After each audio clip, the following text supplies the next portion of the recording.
speaking the truth, because that's exactly what's happening right now with Metacritic. They have responded to all of the Dragon Age the Veilguard backlash, saying this is a place of belonging for all fans, and they are deleting any reviews they deem as toxic. I have a few different things to show off. Now, obviously, they can try to silence people. They can try to remove all of the reviews they want, but it's only going to cause things to get worse for them, because while you might delete one review, somebody may leave 3 more to prove their point, and that's what's happening. But this is a Eurogamer article. It says review aggregation site Metacritic has spoken out in response to the ongoing review bombing of Veilguard by online commenters upset at the game's inclusive characters and themes. People are not only upset over the game's inclusivity. Okay, well, yes, things like diversity and inclusivity are very good when they are done naturally. We can see that they are simply following social trends with this game by using modern terminology like transgender, non-binary, having you pick your pronouns.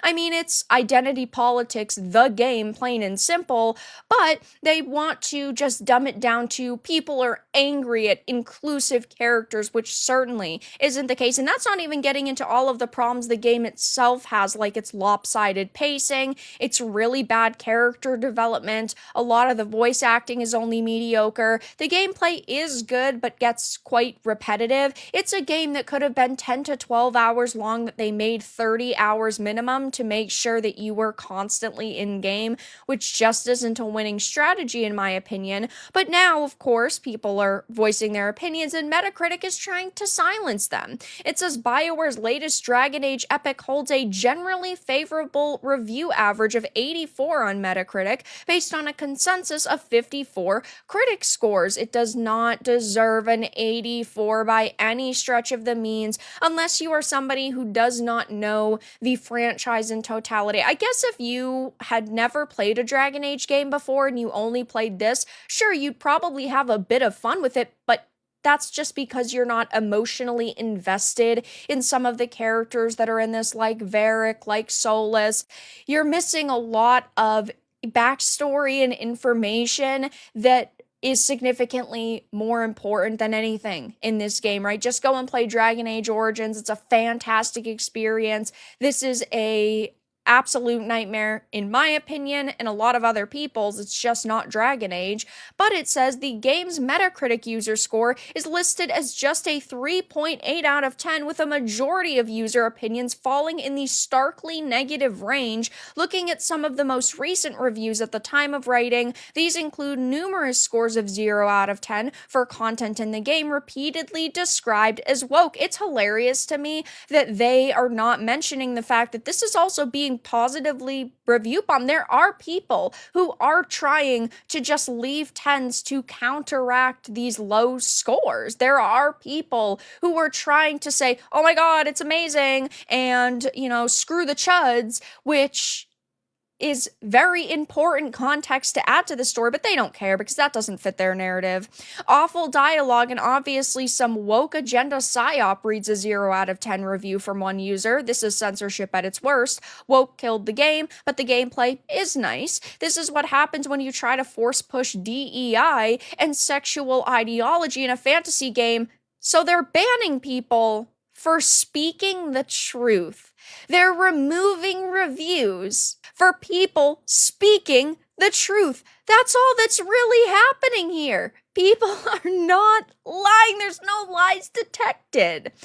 And because they've now come out and said this right here, people are definitely making Metacritic's life worse.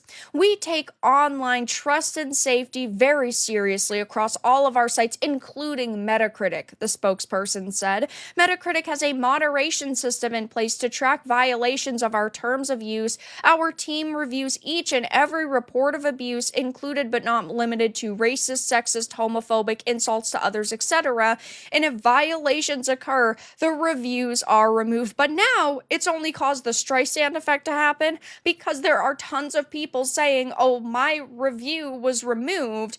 And so I decided to go and leave a bunch more that said the same exact thing, which really is the only way to counteract situations like this happening. Obviously, I wish that we could all just leave one review with our genuine opinions after playing the game and that be that. But the problem is that companies do not listen to us. If we go on social media and give our opinions, they just call us ists and phobes. If we try to, reach out to them in other ways, like, say, for example, petitions, they do not listen to us. And so we have to do things that make them pay attention, like leaving reviews on Metacritic. That is why things like review bombing happens, and you have people who just want their voices to be heard. And while I do not think that they care about our takes 98% of the time, because they are narcissists who believe that they can do no wrong and that what they are doing is correct and the best outcome possible, it's just sad to see that this is the best game that they could have come up with, I guess, because they're all fucking activists and they're not good at their jobs, but they are still not listening to us, right? And now we have Metacritic releasing statements saying they're going to remove content that they basically deem offensive, but the problem is that they could deem anything as offensive. So I bet any 0 out of 10s that are added are just going to instantly be moderated, and it still doesn't matter, because at the end of the day, it doesn't really seem like a lot of people bought this game. Multiple insiders are confirming the disastrous sales and also the huge refunds for Dragon Age the Veilguard. A second source from inside BioWare or EA has seemingly affirmed the disastrous sales numbers that have been floated around Dragon Age the Veilguard. Endymion had claimed the game only sold about 500,000 copies in a little over a week. Not only did he share that the game's sales were only around 500K, but he also revealed that players are refunding the game in droves. We also have Dragon Age the Veilguard peak player counts decrease over 30% from the all-time peak in just a singular week, which is absolutely hilarious to me. I am still live streaming my playthrough. When I'm uploading this tomorrow evening, I will be finishing it. So far, it is a terrible game. I am thoroughly disappointed. There's really nothing in this that I could outright praise. I think that a lot of the environments are kind of pretty, and I think that the combat is fun, but it does get quite repetitive, and there's like 2 decent characters, and that's it. Those are the only things that I could say are a positive for this game, which is really sad after 9 years of waiting for this title to release. So of course, I will continue to keep my eye on this situation to see if anybody else from Metacritic decides to come out and make any statements, but it's not really a shocker that they're trying to silence us. We know that the Dragon Age subreddit was also doing the same thing. They were trying to remove lots of posts. They were getting flooded though, and it took them a lot of time, and there were a lot that were staying up, but they did silence people that way. We have Metacritic silencing gamers. All around, not a shocking situation. But that's all that I really had to discuss in this video.